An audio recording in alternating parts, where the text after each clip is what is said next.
Jesús, antes de sentarse, vamos a leer unos pocos versículos en el capítulo 1 de Efesios. Capítulo 1 de la carta del apóstol Pablo a los Efesios.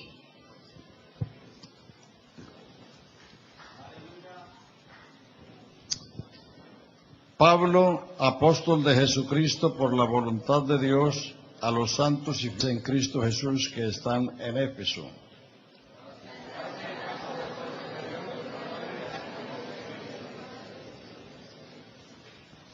Bendito el Dios y Padre de nuestro Señor Jesucristo, que nos bendijo con toda bendición espiritual en los lugares celestiales en Cristo.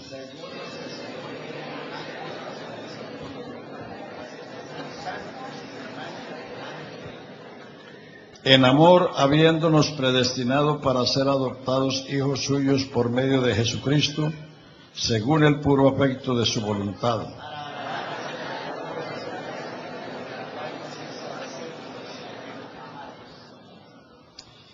En quien tenemos redención por su sangre, el perdón de pecados, según las riquezas de su gracia.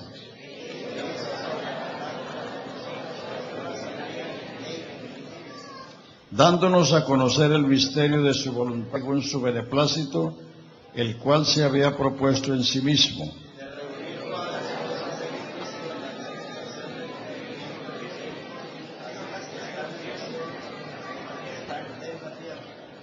En él asimismo tuvimos herencia, habiendo sido predestinados conforme al propósito del que hace todas las cosas según el designio de su voluntad.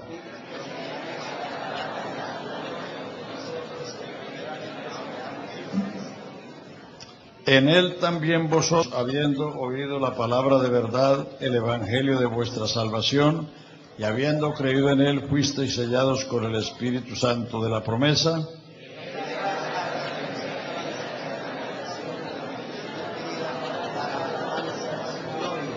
Amén. Pueden sentarse, hermanos.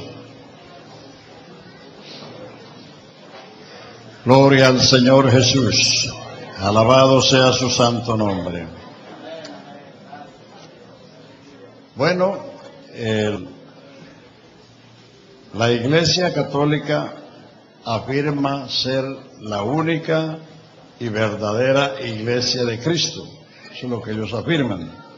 Es más, dicen, y que solo en ella hay salvación. La Iglesia no salva a nadie. La Iglesia es la compañía de los salvos. Para ser Iglesia hay que ser salvo.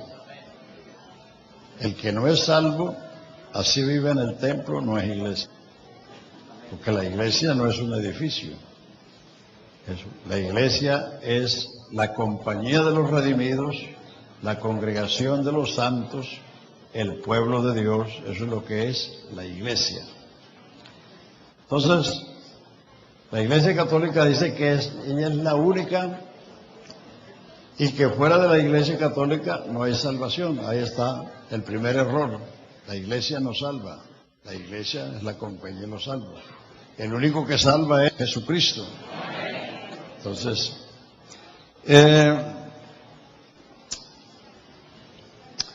la Iglesia Católica afirma ser la única y verdadera de Cristo, alegando su existencia desde el inicio del cristianismo, lo cual no es cierto, porque la Iglesia nació el día de Pentecostés en la ciudad de Jerusalén, en el aposento alto, y no en Roma.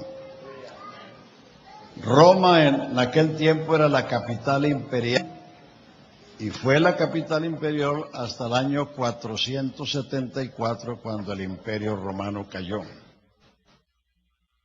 La Iglesia de Jesucristo nació en Jerusalén el día de Pentecostés, con la venida del Espíritu Santo sobre los primeros 120. La vida no comienza cuando se nace. La vida comienza cuando se concibe. Cuando una mujer concibe un nacimiento, comenzó la vida. Por eso el aborto es un crimen, porque se mata una vida. Entonces, como acabamos de leer, bendito sea el Dios y Padre que nos bendijo con toda bendición espiritual en los lugares celestiales en Cristo, según nos escogió en Él, antes de la fundación del mundo, para que fuésemos, no porque éramos, sino para que fuésemos delante de Él en amor. O sea, Dios concibió la iglesia antes de la fundación del mundo. Pero entre la concepción y el nacimiento hay un tiempo. La iglesia nació el día de Pentecostés por la venida del Espíritu Santo sobre los primeros 120 creyentes. Y como les dije ayer o antier, el libro de los Hechos, esos 28 capítulos, son la historia de la iglesia en los primeros 32 años. Y esa iglesia, repito, no nació en Roma. En Roma estaba el César, que por cierto era enemigo de la iglesia. Entonces, allí en los Hechos, capítulo 1 y 2, está el registro de nacimiento. Y el resto del libro es la historia, cómo la iglesia creció en la ciudad de Jerusalén y cómo de Jerusalén se extendió a Judea, a Samaria, a Antioquía de Siria. Y Antioquía vino a ser el segundo centro mundial de evangelismo, de donde Pablo salió a todos sus viajes y regresó a Antioquía para dar cuenta de lo que el Señor había hecho en sus viajes misioneros. Entonces, en estos 32 años, la iglesia sufrió 3 persecuciones. La del capítulo 4, que fue la persecución religiosa, que los sacerdotes y los fariseos, celosos de que los discípulos anunciaran en Jesús la resurrección de los muertos, les echaron mano y los pusieron en la cárcel, los azotaron y los intimaron que no hablaran más en ese nombre. Pero Pedro les respondió: juzgad vosotros mismos si es justo obedecer a vosotros antes que a Dios. Capítulo 6 dice que así prevalecía la palabra de Dios. Capítulo 12 vino la persecución gubernamental. Herodes le echó mano a Jacobo y lo mató a espada, al hermano de Juan. Prendió a Pedro y lo metió en la cárcel y se dio a la tarea de maltratar a la iglesia.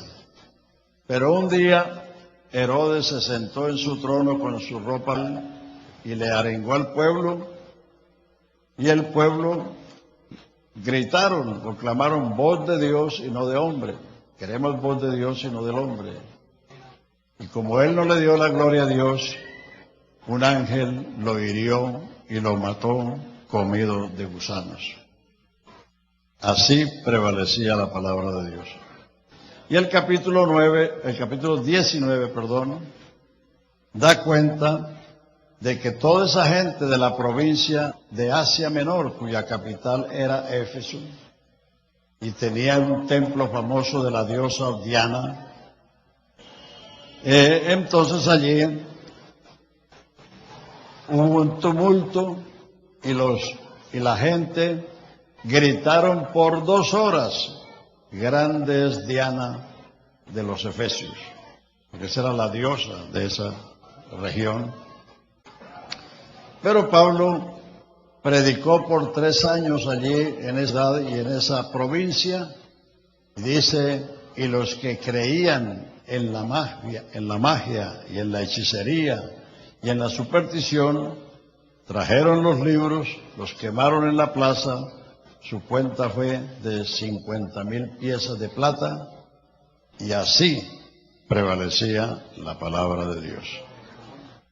Aleluya. O sea, la iglesia nació en el año 33, según nuestro calendario. Entonces, ya en este tiempo, la iglesia pues había extendido, 33 y 32, son 65, pero antes del año 65, vino la persecución por el emperador Nerón. Ustedes saben que Nerón mató a la mamá, ¿verdad? Y dice que saben que por qué Nerón mató a la mamá, dice porque le puso nombre de perro.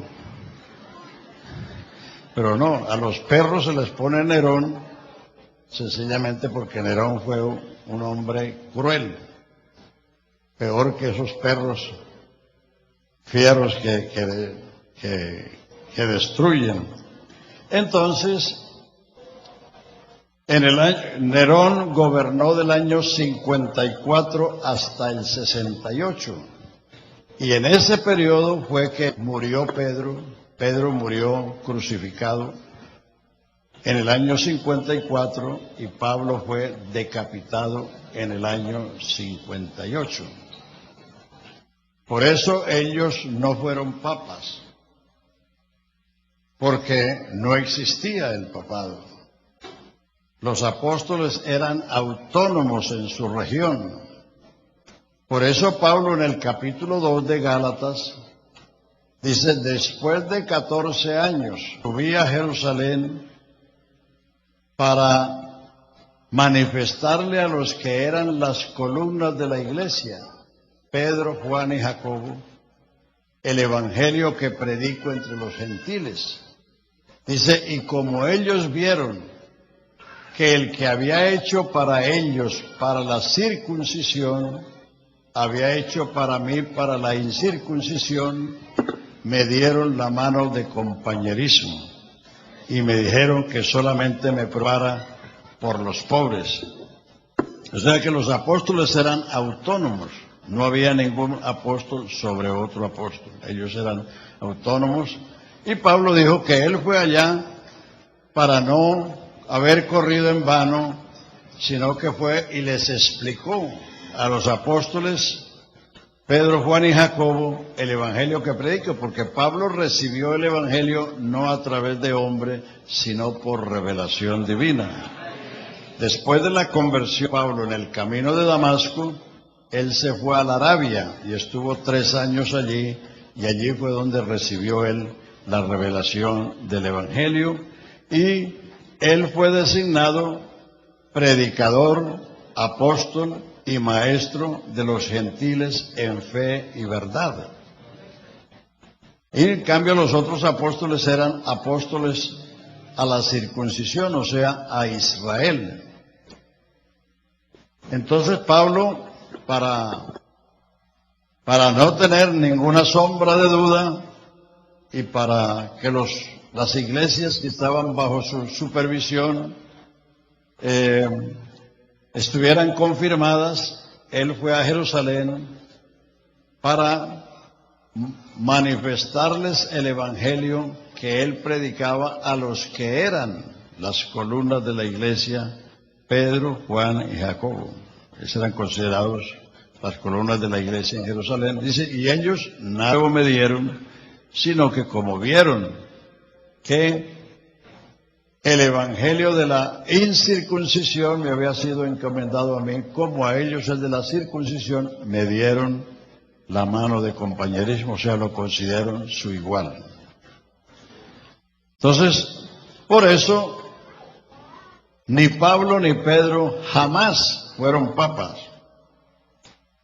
Además, en los Hechos de los Apóstoles, que son 28 de 32 años de historia, no se registra que Pedro haya ido a Roma, que Pablo sí fue a Roma, pero fue como prisionero, fue 2 veces. La primera vez lo soltaron, pero la segunda vez lo decapitaron. Entonces era imposible que ellos hubiesen sido papas, porque el papado comenzó en el año 400. Entonces, Roma era la capital del imperio en el año 474, cuando cayó el imperio. La iglesia que nació en Jerusalén tiene una historia de los primeros 32 años en el libro de los Hechos de los Apóstoles, y allí se registran las primeras persecuciones que ya las mencioné, Y después de esto vinieron las persecuciones por parte del Imperio Romano, comenzando con Nerón hasta el año 68. La iglesia siguió siendo perseguida por los primeros 3 siglos del imperio, porque el Imperio Romano consideraba el cristianismo una subversión, porque los cristianos predicaban a Jesucristo como rey y para ellos no había más rey que el César. Recuerden que cuando Pilato presentó a Jesús ante el pueblo y le dijo al pueblo, ¿qué haré yo con Jesús el Cristo? Le dijeron que sea crucificado. Entonces él les preguntó, ¿a vuestro rey he de crucificar? Ellos dijeron, no tenemos más rey que a César. Y el que a César contradice no es amigo del César. Entonces ahora, por eso que Pilato se lavó las manos y lo entregó y le dijo, yo soy inocente de la sangre de este hombre. Y los judíos dijeron, su sangre sea sobre nosotros y sobre nuestros hijos.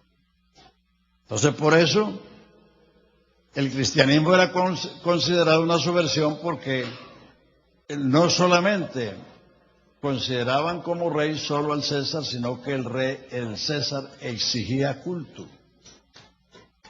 Entonces los cristianos no le daban culto a él, sino a Jesucristo. Entonces por eso la iglesia durante los primeros 3 siglos sufrió persecuciones de todos los emperadores que hubo en esos 300 años, y a excepción de algunos emperadores que no eran tan crueles, hubo un tiempo de tranquilidad en unos espacios.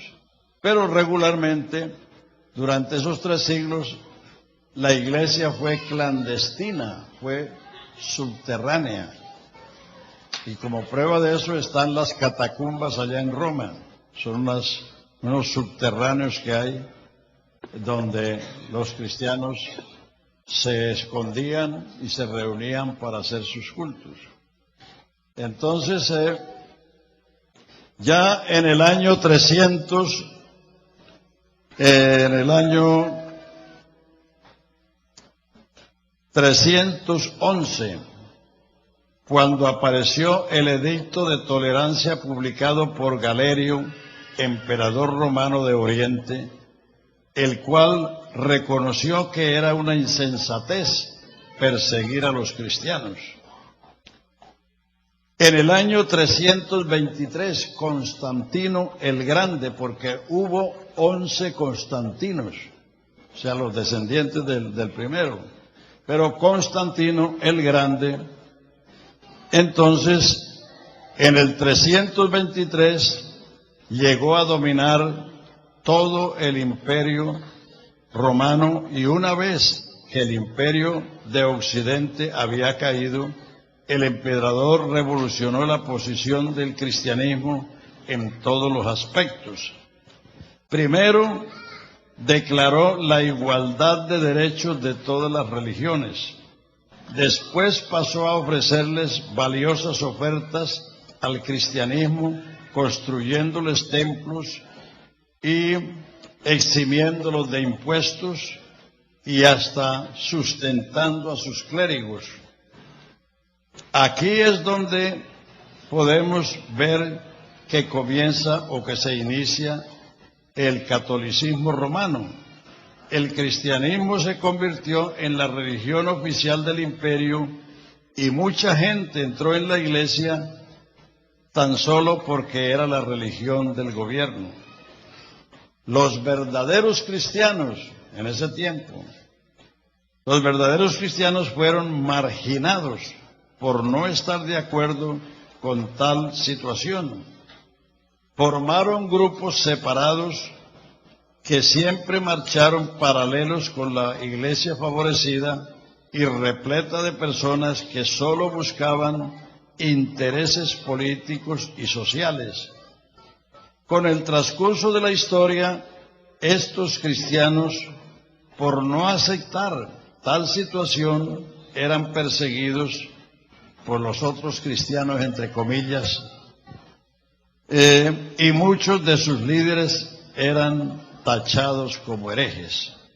Entonces de ahí vino el otro imperio, el imperio religioso, que comenzó a perseguir a los que no asentían con las enseñanzas romanas. El concilio de Nicea, Nicea es una ciudad de Asia Menor, el concilio de Nicea celebrado en Asia Menor el año 325 y presidido por Constantino, el emperador, así como otros concilios que le sucedieron, estaban compuestos por todos los obispos, algunos de ellos nombrados por el propio emperador y otros que eran nombrados por los líderes religiosos de las diversas comunidades. Con el transcurso del tiempo, el obispo de Roma llegó a ejercer autoridad sobre los demás. Esto es lógico, por el hecho de hallarse en la antigua capital del mundo. La palabra papa, nombre que se le daba le daba el pueblo romano al obispo, vino a ser o pasó a designar el nuevo oficio del obispo de Roma. Hasta ese entonces los obispos eran autónomos. Había el obispo de Jerusalén, el obispo de Antioquía, el obispo de Éfeso, el obispo de Esmirna, en fin. Y en otras partes no le llamaban obispos, sino patriarcas. Entonces, ya en ese tiempo, fue que entonces el obispo de Roma vino a ejercer autoridad sobre los otros obispos, y en lugar de llamarlo obispo, lo vinieron a llamar papa por esa situación. O sea que ese fue el nuevo título del oficio de Roma por lo mismo. El Concilio Ecuménico de Constantinopla, el año 381 después de Cristo, consagró oficialmente el apelativo de católica aplicado a la Iglesia. Creo en la Iglesia que es una, santa, católica y apostólica. Esta frase fue insertada de ahí en adelante en el símbolo de la fe. La Iglesia ortodoxa y las iglesias reformadas admiten también esta calificación. Hay varias iglesias que salieron de la Iglesia católica. La Iglesia ortodoxa griega y la Iglesia ortodoxa rusa y la Iglesia anglicana son divisiones de la Iglesia católica porque no aceptaron la supremacía papal y porque no aceptaron el celibato. Los sacerdotes de estas iglesias, ortodoxa griega, ortodoxa rusa y anglicana, se casan, tienen sus hogares, porque ellos no aceptaron el celibato, que es una doctrina inhumana y anticristiana. Es inhumana porque priva al hombre y a la mujer de los derechos y deseos que Dios les puso en su naturaleza.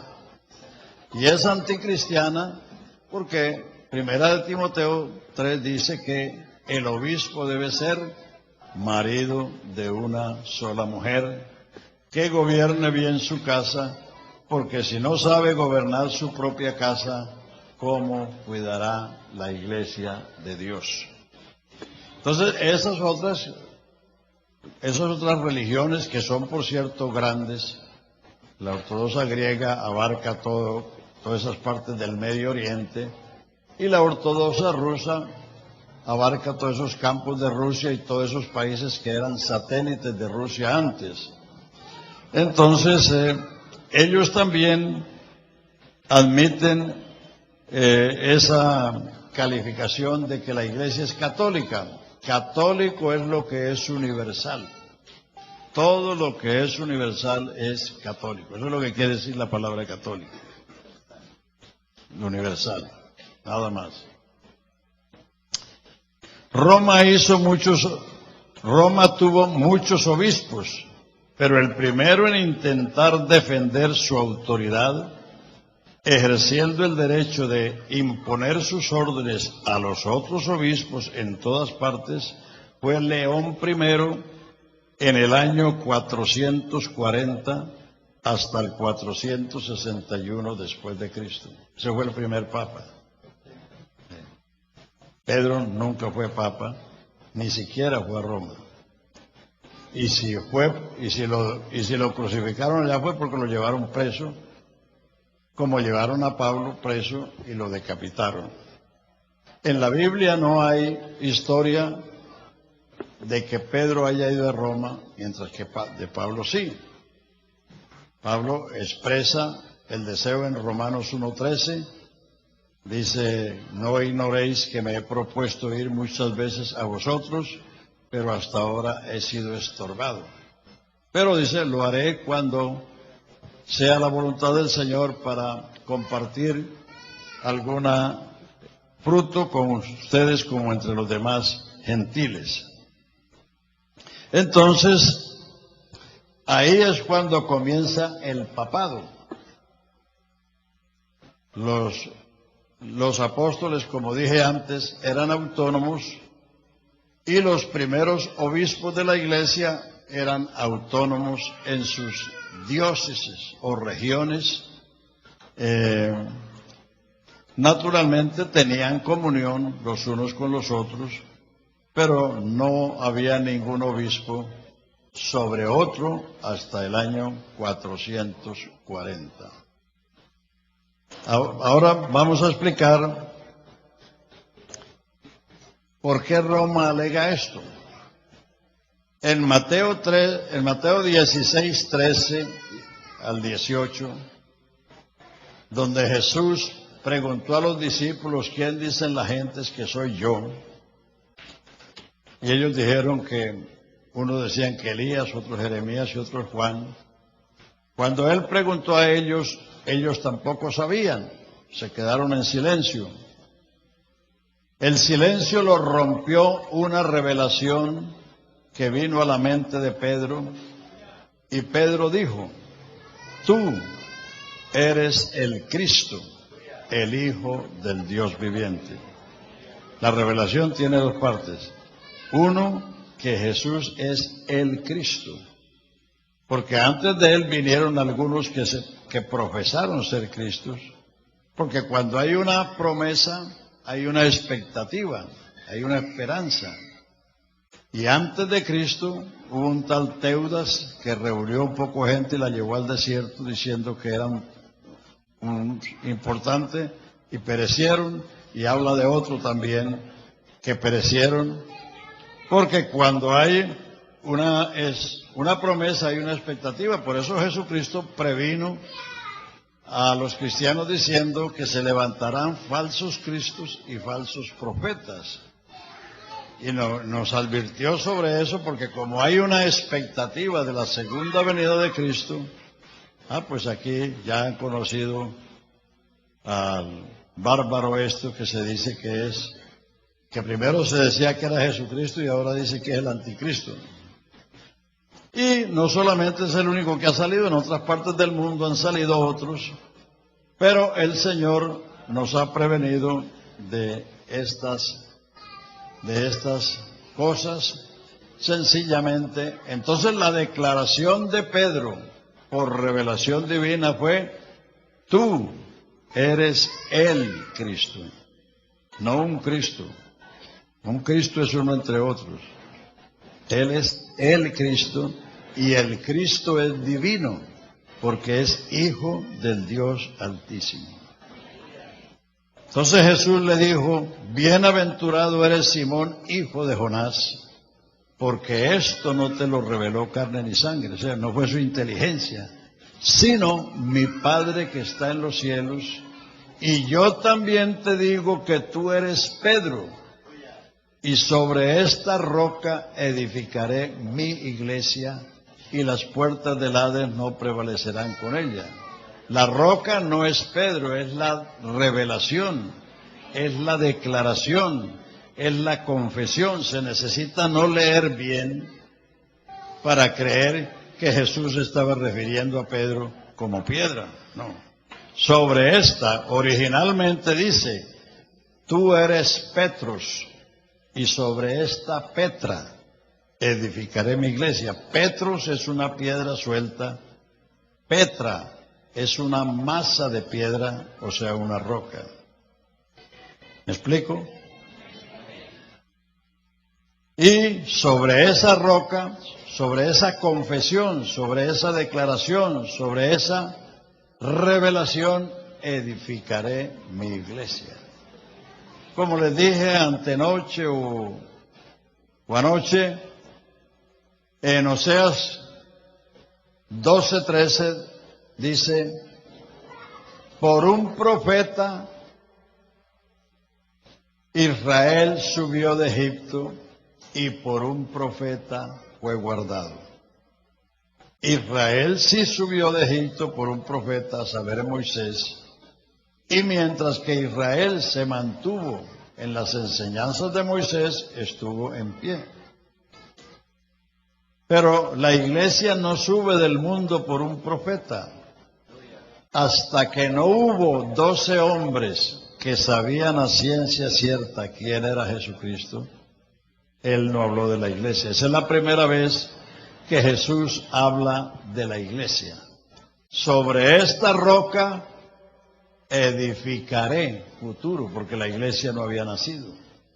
La iglesia nació el día de Pentecostés, que es el día 50. Pentecostés quiere decir 50, porque se contaba desde las fiestas de las primicias, que era al tercer día de la Pascua, se contaba 50 y era Pentecostés. Jesús murió en el día de la Pascua, resucitó en el día de las primicias, y de ahí se contó hasta 50 y era Pentecostés. Y como llegó el día de Pentecostés, vino el Espíritu Santo sobre los creyentes que estaban esperando dicha promesa. Entonces, esta es una falsa interpretación de que Pedro es la roca. Si Pedro fuera la roca, la iglesia hubiera desaparecido una vez que desapareció Pedro. Porque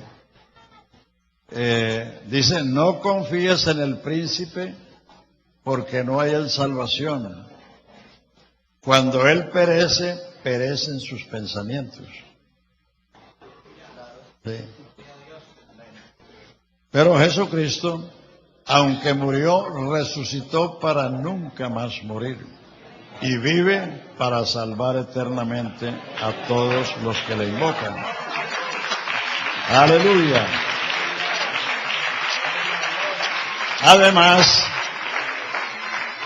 vean el capítulo 3 de Primera de Corintios, donde Pablo habla del fundamento de la iglesia. Primera de Corintios, capítulo 3, versículo 9. Nosotros colaboradores de Dios somos, y vosotros, la iglesia, labranza de Dios, edificio de Dios. Pablo dice, yo como perito arquitecto puse el fundamento y otro edifica encima, porque nadie puede poner otro fundamento que el que está puesto, el cual es Jesucristo. Nadie puede poner otro fundamento que el que está puesto, el cual es Jesucristo. Y Efesios 2:20 dice, edificaos en el fundamento de apóstoles y profetas, siendo la principal piedra del ángulo Jesucristo mismo, en quien vosotros sois edificados para morada de Dios en espíritu.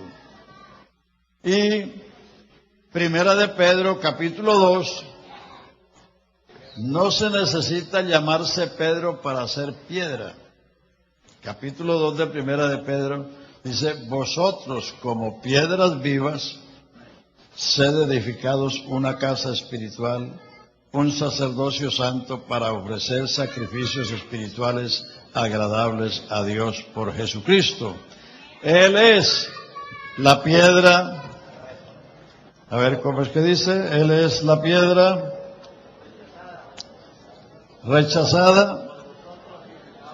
No, ese no es capítulo 1, capítulo 2 de Primera de Pedro.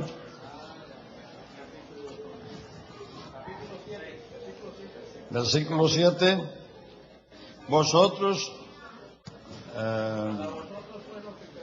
para vosotros los que creéis, no, leamos desde antes. El 6. Por lo cual también contiene la Escritura, he aquí pongo en Sión la principal piedra del ángulo, escogida preciosa. Y el que creyere en él no será avergonzado. Para vosotros, pues los que creéis, él es precioso, pero para los que no creen, la piedra que los edificadores desecharon ha venido a ser cabeza del ángulo, y piedra de tropiezo, y roca que hace caer, porque tropiezan en la palabra siendo desobedientes, a lo cual fueron también destinados. Mas vosotros sois linaje escogido, real sacerdocio, nación santa, pueblo adquirido por Dios, para anunciar las virtudes de aquel que os llamó de las tinieblas a su luz admirable.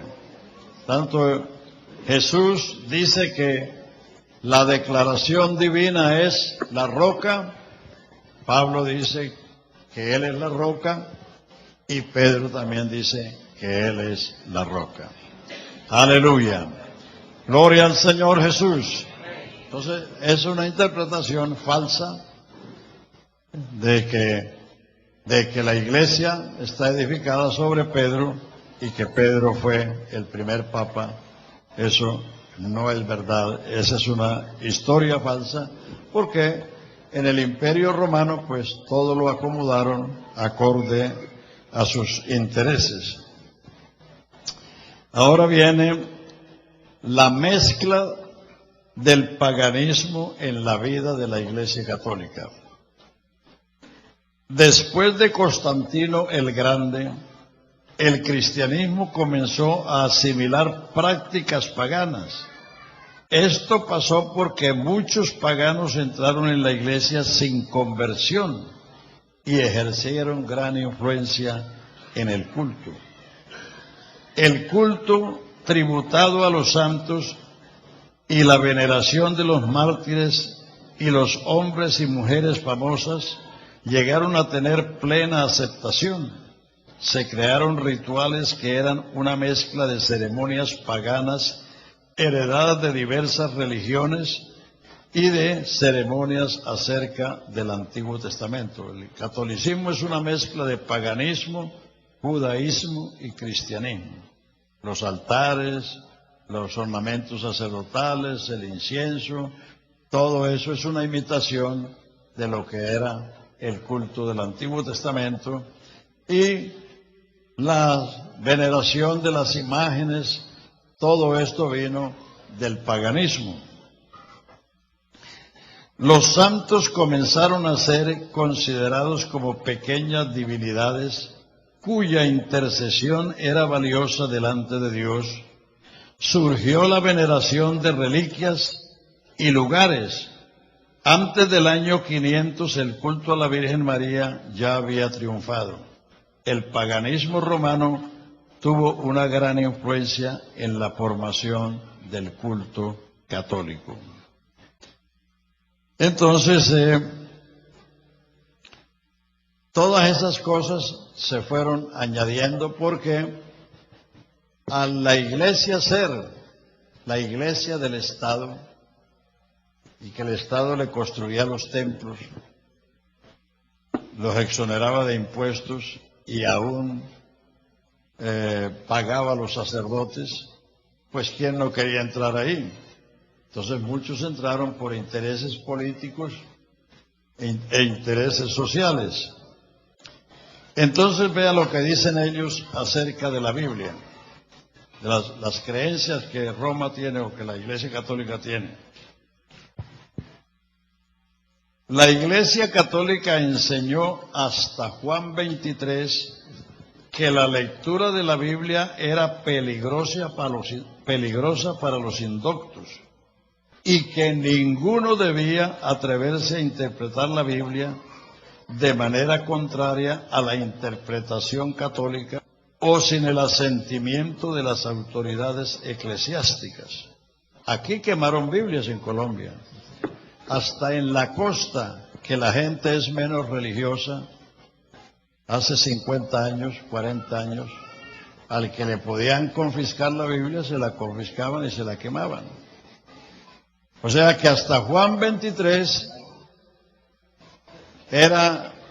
oficialmente era prohibido leer la Biblia para los feligreses católicos, porque la consideraban un peligro y solo lo podían hacer bajo la tutela de la Iglesia, o sea, bajo la orden de la Iglesia.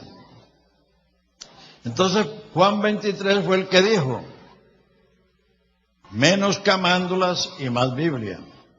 Entonces, de ahí para acá comenzaron los católicos a leer la Biblia, pero antes engañaron a los católicos sin la Biblia y ahora los engañan con la Biblia. ¿Por qué? Porque si usted va a una iglesia católica, el sacerdote lee un pasaje de la Biblia y todo el pueblo dice palabra de Dios.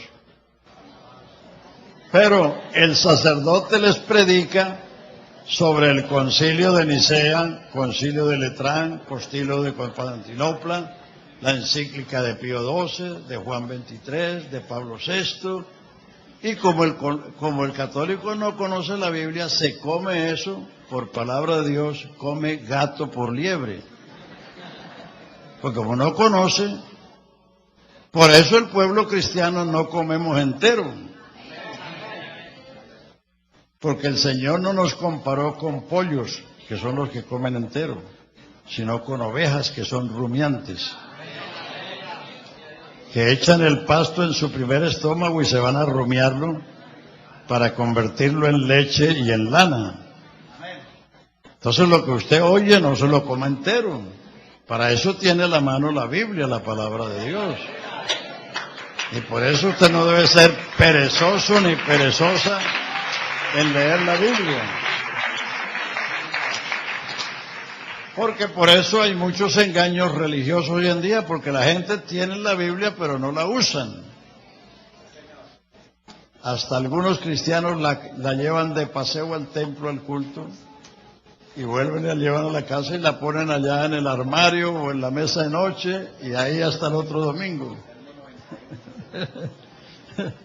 Entonces, no, la palabra de Dios, el Señor Jesús dijo a los judíos, Juan 5:39, escudriñad las Escrituras, porque a vosotros os parece que en ellas tenéis la vida eterna, y ellas son las que dan testimonio de mí. Aleluya. Y el Señor Jesús en la oración, Juan 17:3, dijo, Padre, esta empero es la vida eterna. Escuchen eso bien. Esta empero es la vida eterna. Que te conozcan a ti, el único Dios verdadero, y a Jesucristo a quien has enviado. En la medida que usted conoce, cree. Usted no puede creer lo que no sabe. Porque si usted cree lo que no sabe, esa sería la fe del carbonero. El carbonero le preguntaron, ¿cuál es tu fe? Y dijo, la fe de mi iglesia. ¿Y cuál es la fe de la iglesia? La fe mía. Él no sabía ni qué creía la iglesia, ni de qué creía él. Esa es la fe del carbonero. Entonces usted necesita ponerle atención a esta. Esta, empero, es la vida eterna. La vida eterna es el Señor. En la medida que usted lo conoce, usted cree. Y en la medida que usted cree, recibe. Y en la medida que usted recibe, disfruta. Y puede compartir con otros. Por eso hay cristianos que no saben hablarle a nadie nada. Pero es porque no leen, no escuchan, no buscan. Entonces, la tarea nuestra es conocer a aquel que nos amó y nos salvó. Aleluya. Y en esa medida, y de ahí depende su fe. Hay algunos cristianos que se ponen a pedir, Señor, auméntame la fe. La fe no viene por pedirla. La fe viene por el oír, y el oír por la palabra de Dios. Cuando los discípulos le dijeron a Jesús, Señor, aumentanos la fe, Él les dijo lo contrario. Si tuvieras fe como un grano de mostaza, dirías a este monte, desarráigate y pásate a la mar, y os obedecería. Y en otra parábola dijo, el grano de mostaza, el reino de Dios es semejante al grano de mostaza, que siendo una semilla minúscula, sembrada, nacida y crecida, se hace un arbusto donde las aves del cielo hacen sus nidos y los animales del campo reposan. Y ahora el hombre come hot dog con mostaza. Eso no estaba en la Biblia porque en ese tiempo no vendían hot dog. Entonces, esa semilla minúscula se vuelve un árbol útil que le da abrigo a las aves y le da sombra a los animales del campo. Y el hombre se beneficia con la mostaza. Pero es mediante un proceso de sembrar, nacer, crecer, florecer y fructificar. Así es la fe. No se ponga a pedir fe, escuche y lea la palabra de Dios.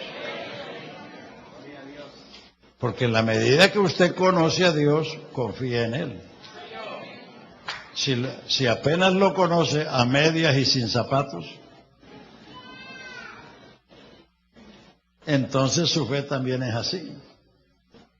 Pero en Daniel dice, el pueblo que conoce a Dios se esforzará y actuará. El pueblo que conoce a Dios se esforzará y actuará. El que no conoce a Dios, pues, depende de sí mismo o depende de otras cosas que no son las promesas de Dios. De manera que todas estas cosas surgieron porque ya no se predicaba la palabra de Dios. Ya lo que entró en la iglesia fueron las costumbres, las creencias y las prácticas paganas. Entonces, de ese tiempo es cuando nace el catolicismo romano y los cristianos genuinos que disentieron de esas prácticas fueron llamados herejes y perseguidos por la iglesia, entre comillas, que era la iglesia del imperio. Bueno, sigamos con las prácticas.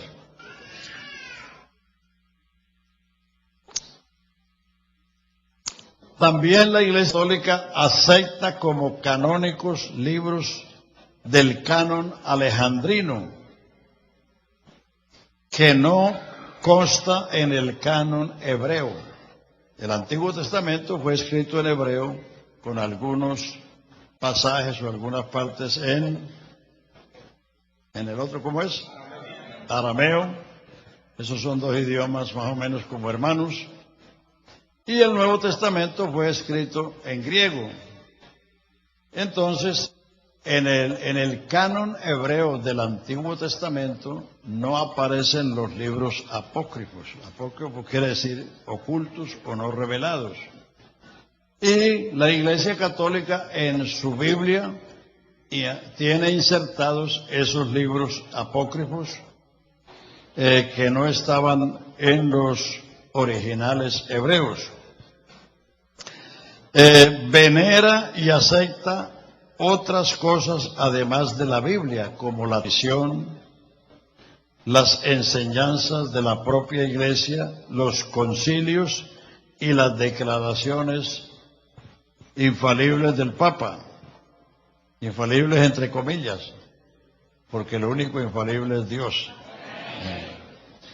Entonces, ellos aceptan eso. Entonces, el catolicismo no cree en la palabra de Dios, sino en las tradiciones y en las doctrinas que los concilios han decretado a lo largo de la historia y en las encíclicas de los papas que han dado también en su tiempo. No sé si se han dado cuenta que este Papa nuevo abolió el limbo. ¿No se han dado cuenta de eso? El limbo era una de las creencias y a los padres los psicoseaban. Dice, ese niño si no se bautiza y se muere se va para el limbo. Y este Papa dice que el limbo no existe. El Concilio Vaticano, que es el último que se hizo, que lo convocó Juan XXIII y lo concluyó Pablo VI, cambiaron algunas cosas. Antes de ese concilio, la misa era en latín. Ahora es en el idioma materno del pueblo. Antes el cura le daba la espalda al pueblo y la cara al altar. Ahora le da la cara al pueblo y la espalda al altar. Antes solo los sacerdotes podían ofrecer la hostia, ahora lo pueden hacer las monjas, los diáconos. Hay muchas cosas que cambiaron con el Concilio Vaticano II, pero hubo una parte de la Iglesia que no aceptó las reformas del Concilio Vaticano II, entre ellas el obispo Lefebvre, que aquí vino a Colombia, un obispo francés que se opuso a las reformas del Concilio Vaticano, y él siguió ordenando sacerdotes y haciendo las cosas a la manera antigua. O sea que dentro de la Iglesia Católica hay varias ramas. La Iglesia lefebvriana. En México hay una Iglesia Católica que tiene obispos y curas que ellos creen que Juan Pablo I, el que murió a los 32 días de haberlo nombrado Papa, ellos creen que está vivo y que está preso, y que Pablo II era ¿cómo es que se dice?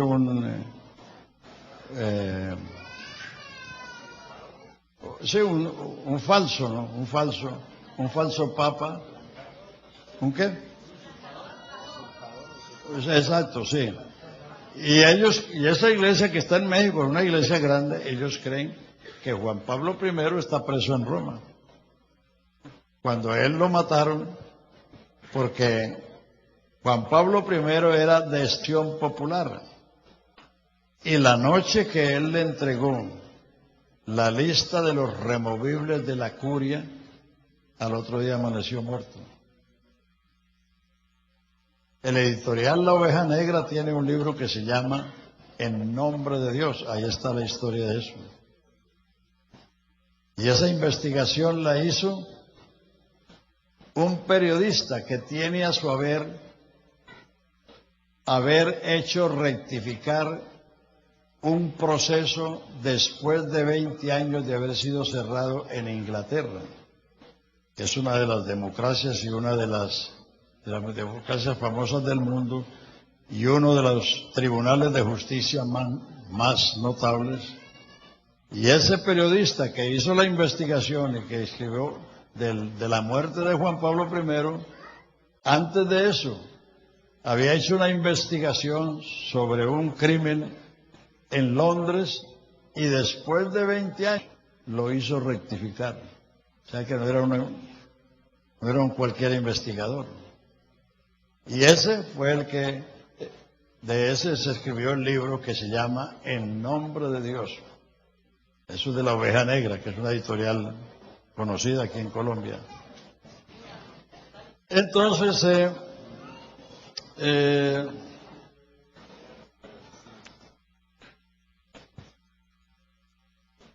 todas estas cosas son completamente opuestas a la palabra de Dios.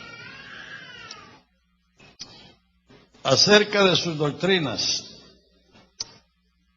dice ser apostólica, fundada por Pedro y predica sus doctrinas basándose en el hecho de haber sido fundada por Pedro y otros apóstoles.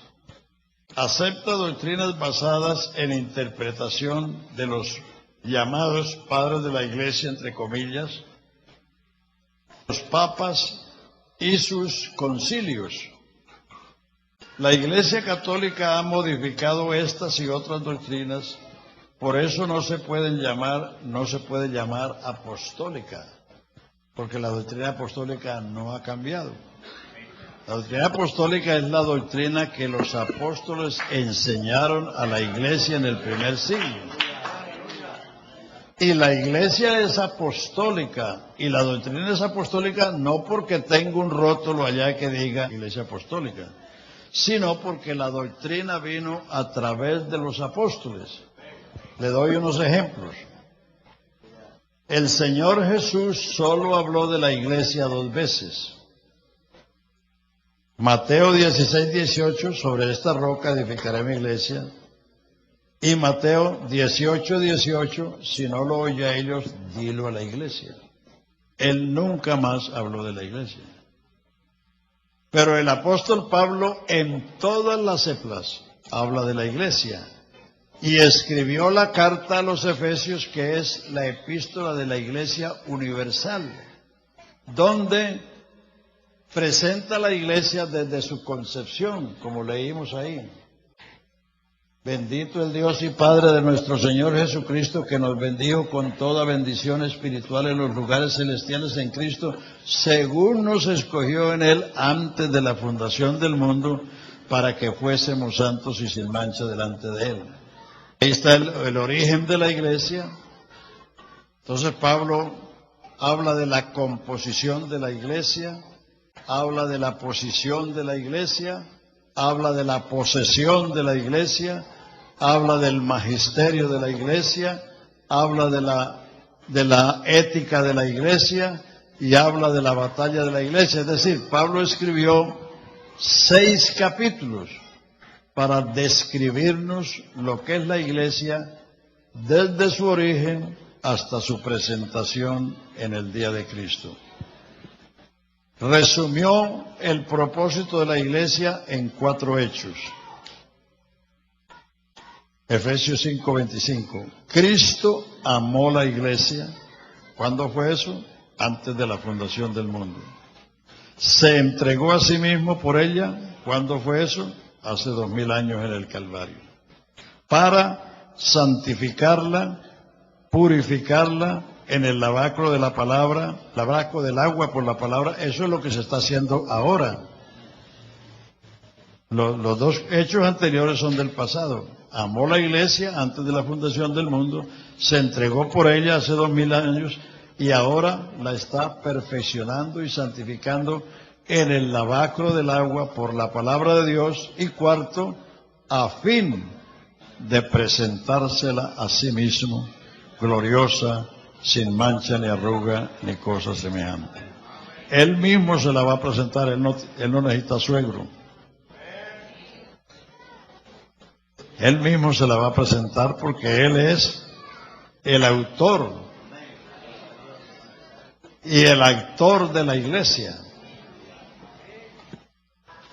Él es el autor, el que la hizo, y actor, el que protagoniza la salvación en la iglesia. Se lo digo de otra manera. Él planeó antes de la fundación del mundo. Ordenó. El Cordero de Dios fue ordenado antes de la fundación del mundo. Prometió en el principio del mundo. Legisló en el curso del mundo. Y Él mismo vino a protagonizar lo que había planeado, lo que había ordenado, lo que había prometido, lo que había legislado. Él es el autor y el actor de la salvación y de la iglesia. Por eso, a Él solo sea la gloria y la alabanza por los siglos de los siglos.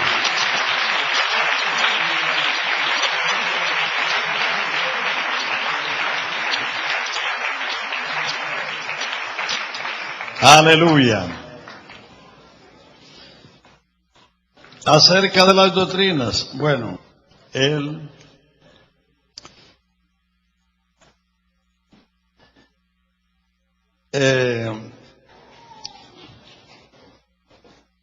la Iglesia Católica ha modificado estas y otras doctrinas, por eso no puede llamarse apostólica, por su antigüedad o por esto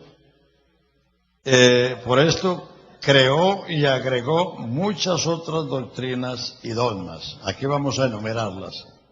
A. El comienzo del papado en el año 440. B. Veneración de las reliquias en el año 400. C. La doctrina del purgatorio en el año 600. Ellos enseñan que el purgatorio es un lugar donde todos los que parten de esta vida tienen que ir a purificarse de los pecados. Eso contradice la doctrina cristiana. Hebreos 1:12 dice, el que hizo la purificación de nuestros pecados y se sentó a la diestra del trono de la majestad en las alturas, hecho superior a los ángeles. Lo peor de la Iglesia Católica no es lo que los católicos hacen, emborracharse o pelear o adulterar o fornicar. No, eso es el resultado de su iglesia. Lo peor del catolicismo son las creencias. Y una de las cosas importantes en la vida es lo que uno cree, porque uno vive de acuerdo a lo que cree. La creencia influye, porque la creencia está aquí. Y eso influye en lo que yo hago y en lo que no hago. Entonces, el purgatorio es una ofensa a Cristo, porque es decir que lo que Cristo hizo es perfecto. Que además de que lo que Él hizo, hay que irse uno a quemar un poco de tiempo allá en el purgatorio para poder ir al cielo. ¿Algunos de ustedes han visto el cuadro de la Virgen del Carmen? A ver cuántos los han visto.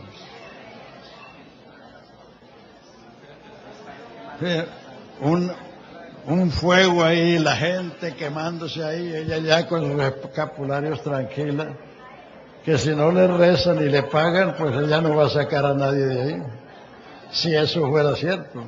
Es decir, eso es una crueldad. Poner la gente en un fuego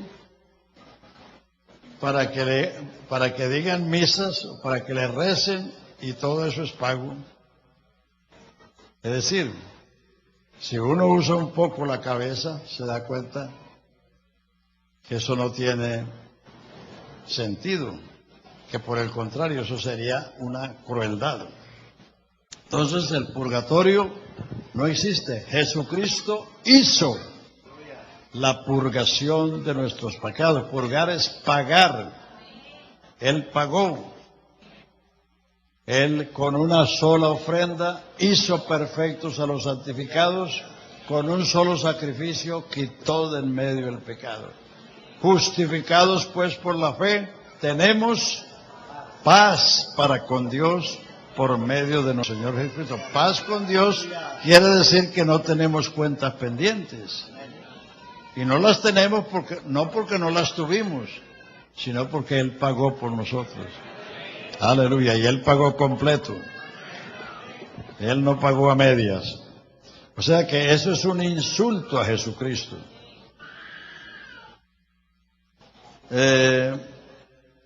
Veneración, el purgatorio sí. Luego viene la canonización de los santos en el año 1000. Ahí fue donde comenzaron a canonizar los santos. El sacrificio de la misa en el año 1100. La misa es lo más sagrado de la Iglesia Católica. Yo por los primeros 22 años fui a misa, pero yo no sabía que era misa en ese tiempo. Después que salí de allá, fue que supe qué es lo que es misa. Y seguramente que muchos de ustedes que fueron a misa no sabían qué cosa era misa. Y claro, muchos aquí no saben nada de eso porque ya se criaron en la iglesia cristiana. Ya nunca tuvieron eso. Entonces, ¿por qué le llaman el santo sacrificio de la misa? Según el Catecismo Católico, la misa es la repetición del sacrificio de Cristo en forma incruenta y sin sangre.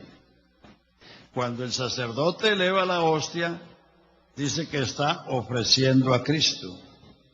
Y cuando eleva el cáliz, dice que está ofreciendo la sangre de Cristo. Y ahí tienen otra doctrina que se llama transubstanciación, que la hostia se convierte en carne y el vino se convierte en sangre. Esa es otra de las grandes mentiras, porque eso no se convierte en ninguna otra cosa. Y a Jesucristo no se come por la boca, porque todo lo que entra por la boca va al vientre y del vientre al sanitario. Si a Jesucristo no lo comiéramos por la boca sería la más grande profanación. Cuando Jesucristo le dijo a los judíos, el que come mi carne y bebe mi sangre tiene vida eterna, y el que no come mi carne y no bebe mi sangre no tiene vida eterna. Entonces lo dijeron, ¿y cómo puede este hombre darnos su carne a comer? Y ellos comenzaron a pensar cómo nos comemos este hombre. Entonces Jesús les dijo, la carne para nada aprovecha, el espíritu es el que da vida, las palabras que yo os hablo son espíritu, son vida. Aleluya. Aleluya. A Jesucristo se come por el oído, porque el oído es la boca del alma y del espíritu. Todo lo que entra por aquí va al vientre, y del vientre al sanitario. Pero la vida entra por aquí. Juan 5:24. De cierto os digo, el que oye mi palabra y cree al que me envió, ¿qué dice? Tiene vida eterna. La vida entra por aquí. No vendrá condenación, mas ha pasado de muerte a vida. De cierto os digo, la hora viene y ahora es, cuando los muertos oirán la voz del Hijo de Dios, y los que oyeren vivirán. Eso entra por aquí. A Jesucristo se come no por la boca, sino por el oído. Ahora, comunión no viene de comer. Comunión viene de comunicación. Usted puede comerse todas las hostias que hay en Bucaramanga y no tiene comunión con Dios ni con nadie. Los que van allá a sacar la lengua, fíjense que no tienen, ni siquiera se saludan, ni con el que le da la hostia, ni con el vecino, ni siquiera se saludan. Comunión es la comunicación. Los primeros discípulos perseveraban en la doctrina de los apóstoles, en la comunión unos con otros. Unos con otros. Cuando usted está hablando aquí con los hermanos, usted está practicando la comunión cristiana. Exacto. Entonces, la misa, que es lo más sagrado de la Iglesia Católica, es un insulto a Jesucristo. Porque se repite lo que no es perfecto. Si usted hace un trabajo allá en la compañía y el supervisor viene y lo repite, ¿qué le está diciendo? ¿Que lo hizo muy bien? No. Todo lo que se repite es porque no es perfecto. Y Jesucristo, su penúltima palabra en el Calvario fue: consumado es. Perfecto es. Acabado es. A su nombre gloria. Y ese no fue un grito de angustia, fue un grito de triunfo. Dice, a gran voz dijo. Ese fue el triunfo de un campeón que llegó a la meta. Él es el Cordero de Dios que vino para ser inmolado y quitar el pecado del mundo. Y cuando todas las escrituras se cumplieron en Él exclamó a gran voz: consumado es, hecho es, perfecto es. Aleluya, aleluya. Entonces, pretender repetir lo que Jesús declaró perfecto es un insulto a Jesucristo, y eso es lo más sagrado de ellos. ¿Cómo será lo que no es sagrado?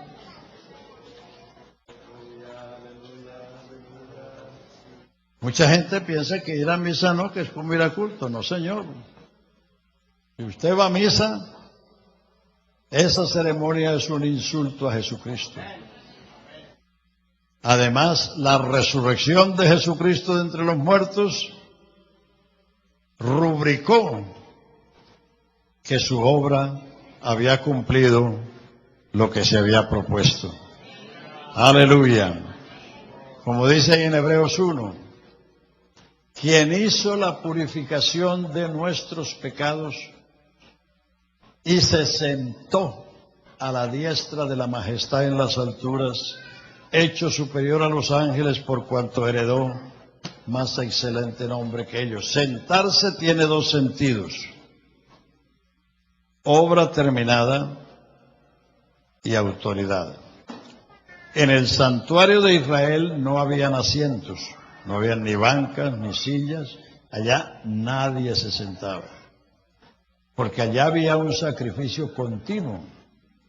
Cada tarde, al caer el sol, había que poner un cordero en el altar, y cada mañana, al levantarse el sol, había que poner otro.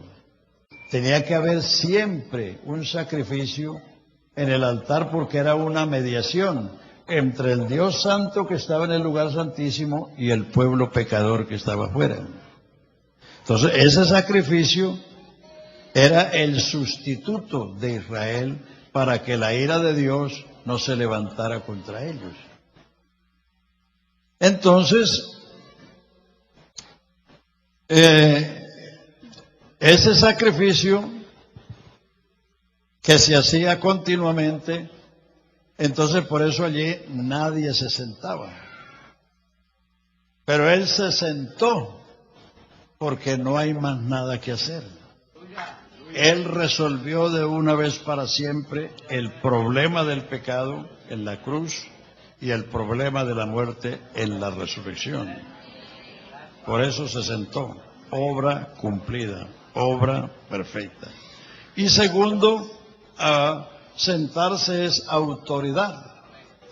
Cuando Salomón fue ungido como rey de Israel, dice: se sentó Salomón en el trono de Jehová en Israel, y todo Israel le obedeció.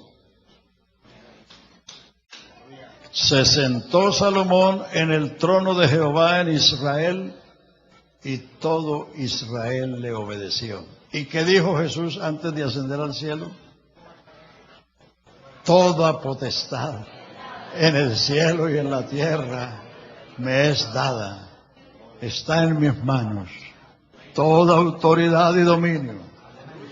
Él está sentado en el trono de la majestad en las alturas, en el trono del universo, porque su obra, aleluya, satisfizo la ley de Dios y proveyó el remedio para el pecador.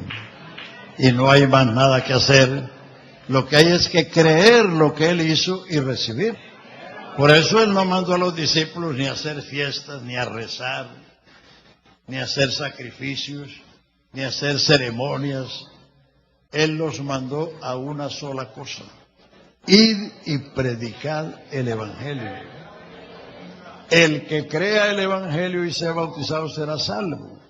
Porque la gente no puede creer lo que no sabe. La gente se está en la superstición y la idolatría porque no saben quién es Jesucristo ni lo que Jesucristo ha hecho. Eso se comen cualquier basura religiosa que encuentran en el mundo porque no saben. Entonces, el interés del Señor Jesús es ese: id y predicad a toda criatura y en todo el mundo. El que crea y sea bautizado será salvo. Porque la salvación está hecha, lo que hay que creerla, recibirla. La recibe uno a través de creer. Entonces, esa salvación comienza a producir esos efectos en la vida de la persona que lo lleva a ser una nueva criatura, un nuevo hombre, una nueva mujer, con una esperanza de gloria, bienaventurada y bendita, y por eso tiene una vida diferente mientras está peregrinando en el mundo. Aleluya. Entonces, la misa y el purgatorio son dos. ¿Qué dije? No. Dos ofensas, dos. Ya se les olvidó lo que dije. Hasta a mí se me olvidó ya. Dos insultos. El purgatorio y la misa son dos insultos a Cristo. La transubstanciación es una falsedad. Los 7 sacramentos, el sacrificio de la misa fue establecido como dogma en el año 1100. Fíjese usted que en la Biblia usted no encuentra ni a Cristo ni a los apóstoles haciendo misa. Porque la misa la inventaron en el año 1100 después de Cristo.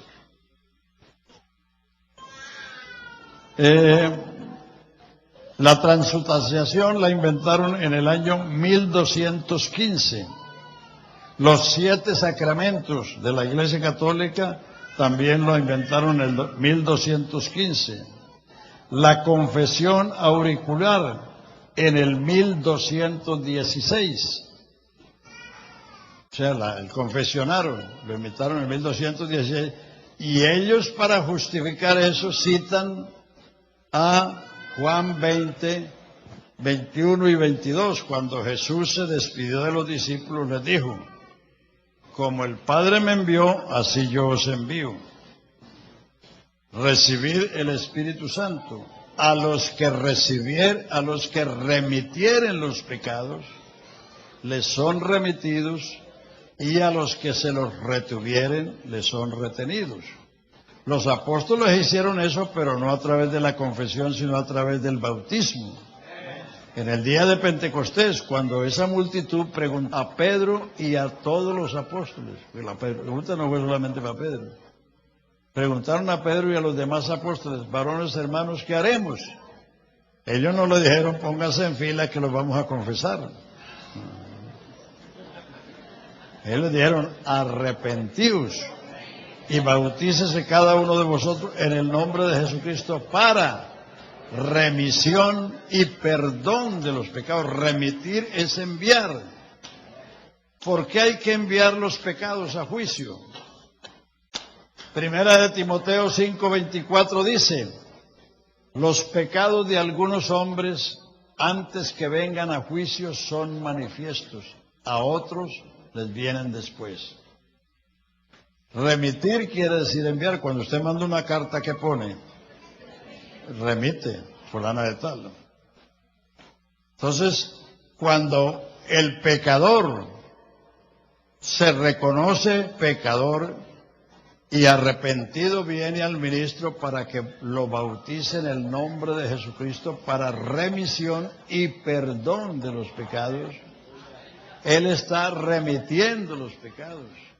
Y el ministro solo está autorizado para remitir los pecados al que los remite a través del bautismo. El bautismo es para remisión, que es enviarlos a juicio.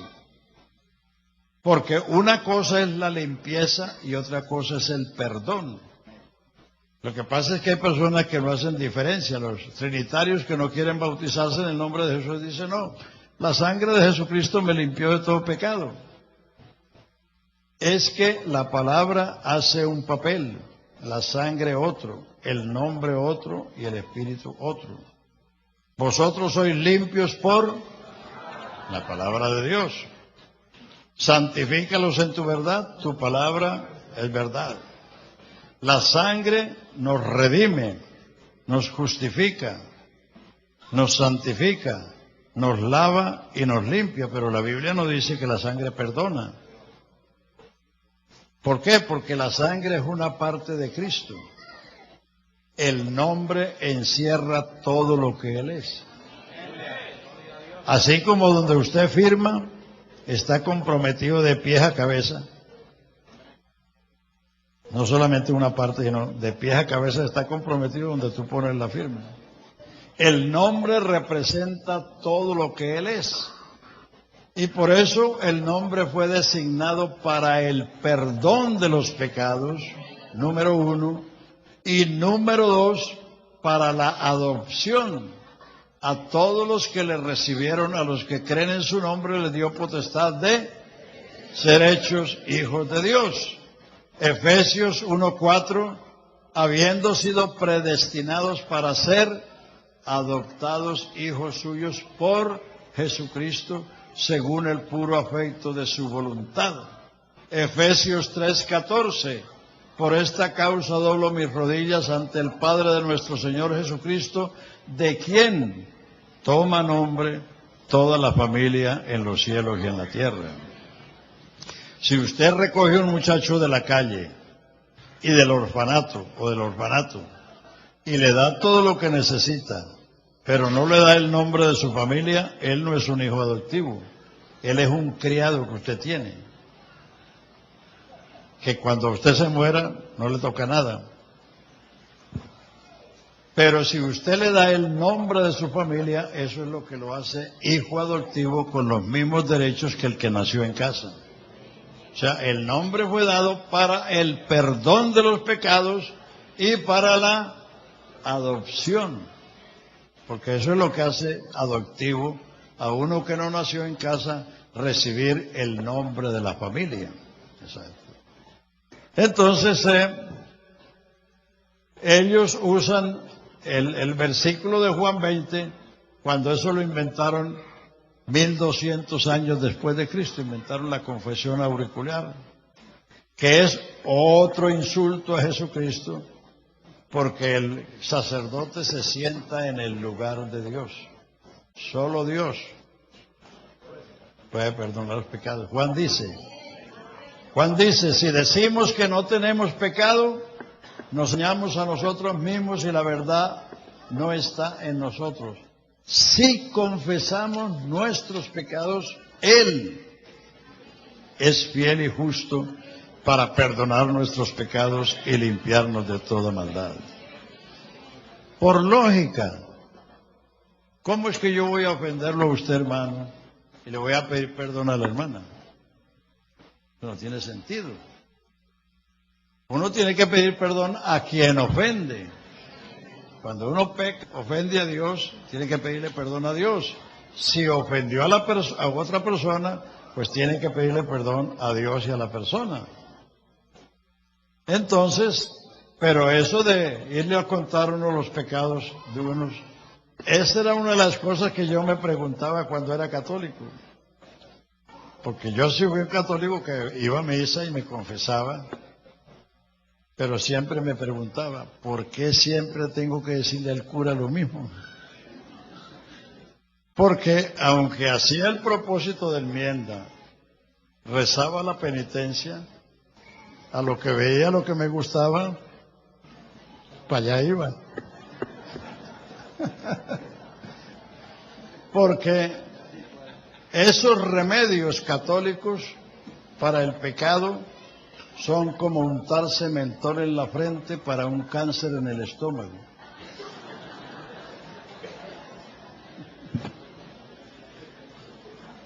Por eso el católico va con sinceridad y le dice al cura, he hecho esto, otro. Y el cura le dice, bueno, haga el propósito de enmienda, rece tantos Padre Nuestro y tantas Ave María, y él va y lo hace.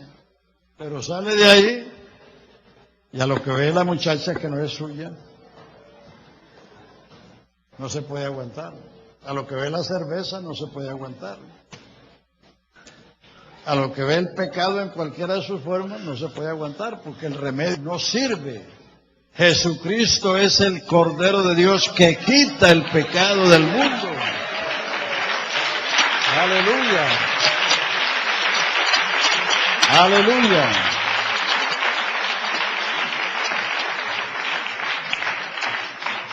No hay otro remedio contra el pecado. La Iglesia Católica se inventó penitencias. Penitencias. Como usted ve toda Colombia, gente andando de rodillas allá en Buga, en Monserrate. Vea, les voy a contar una anécdota. Mañana es domingo, nadie va a trabajar mañana, pues no hay preocupación. Vea, en una población de Antioquia que se llama Remedios, en el nordeste de Antioquia, la cocinera del cura, después de 20 años de ser cocinera del cura, se convirtió al Señor. Ahí en Remedios no había iglesia, pero en el pueblo siguiente, que es Segovia, había iglesia.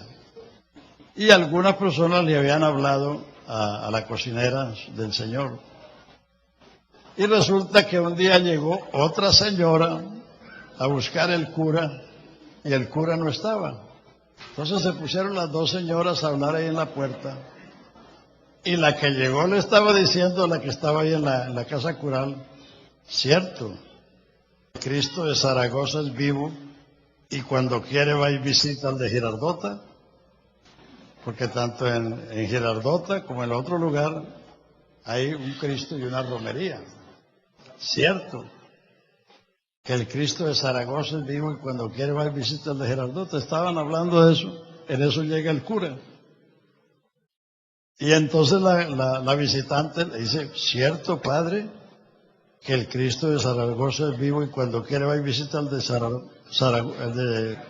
Girardota. El cura le respondió, más vivo es el que lo hizo ahí los dos y a usted tan boba. Más vivo es el que los hizo a ellos los dos y a usted tan boba.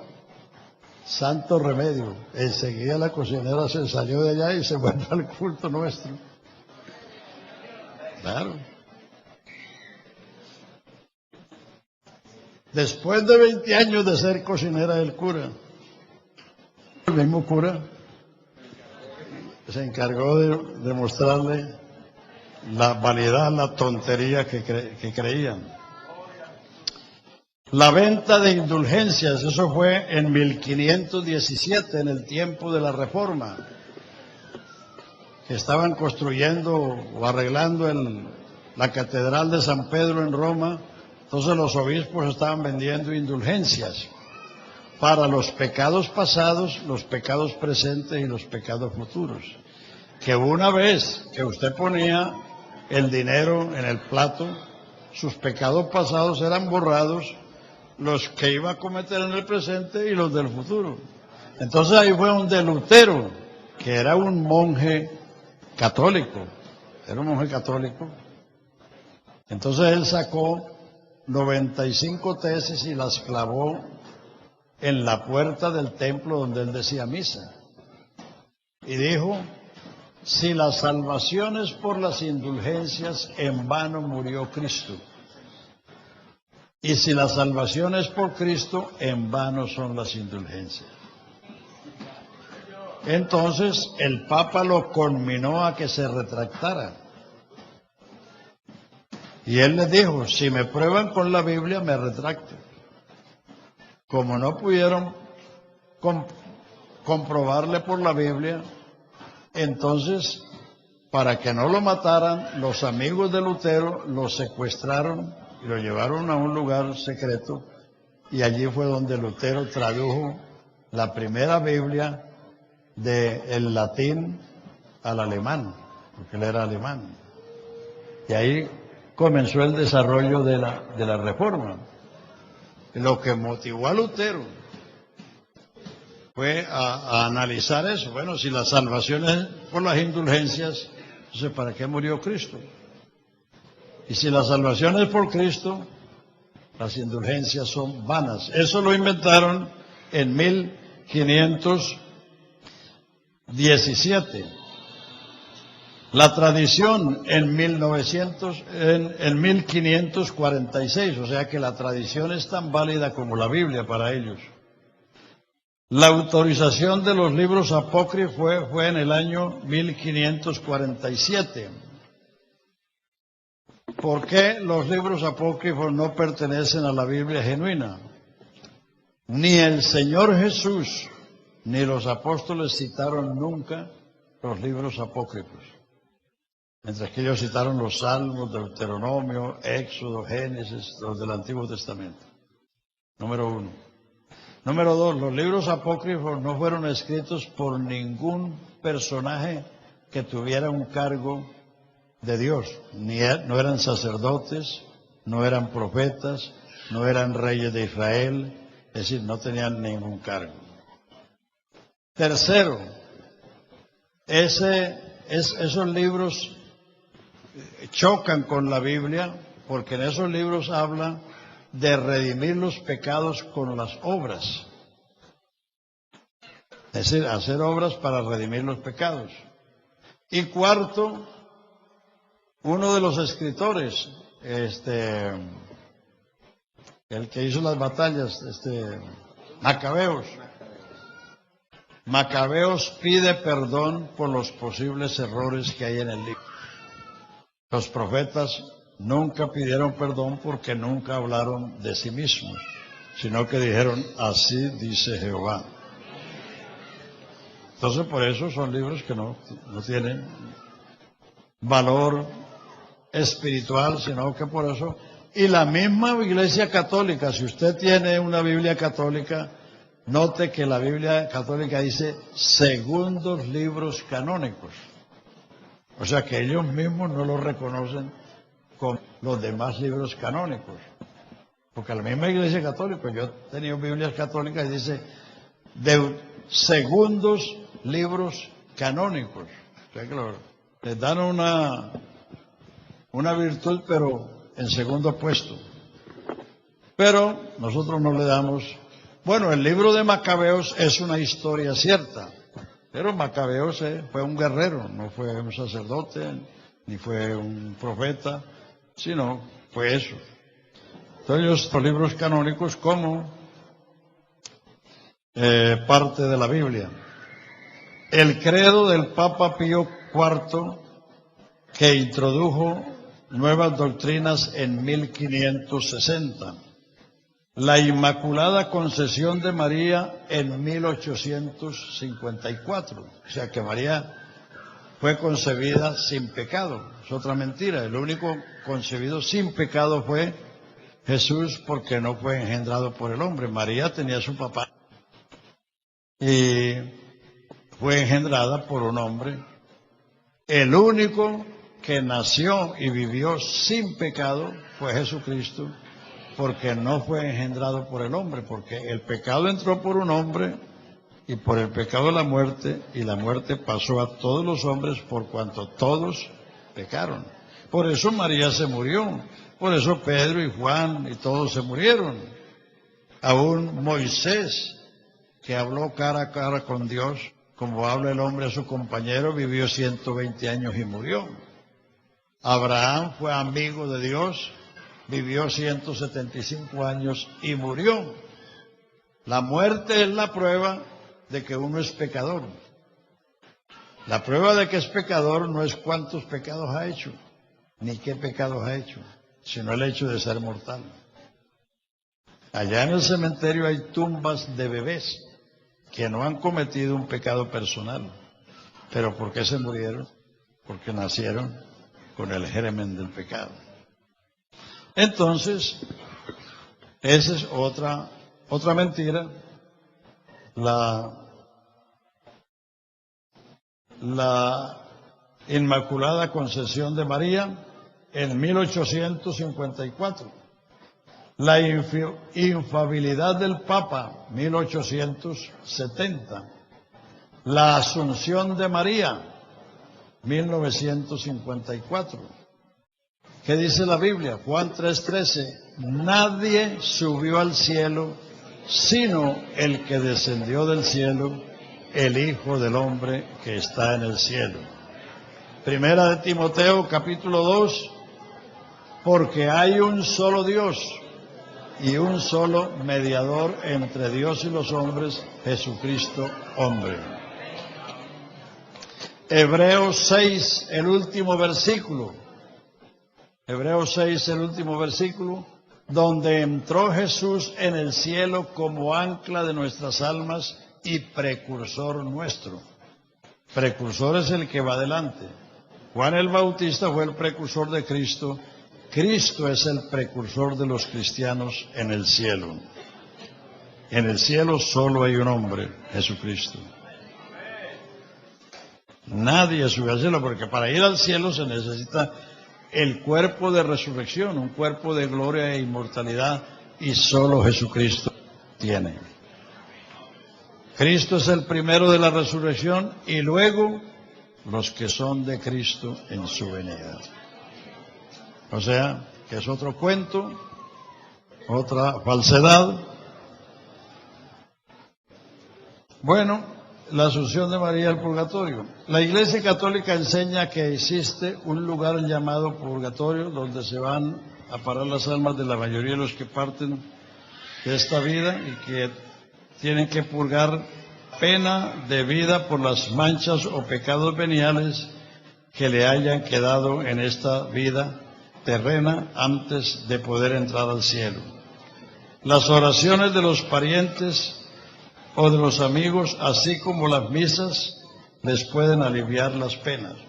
La Iglesia tiene un gran negocio con eso de las misas, que es lo mismo que creen los mormones bautizando a la gente por los muertos. Los mormones bautizan a los vivos por los muertos para que le haga provecho al muerto. Los católicos hacen misa y rezan para que le aproveche al muerto, pero el muerto nada sabe.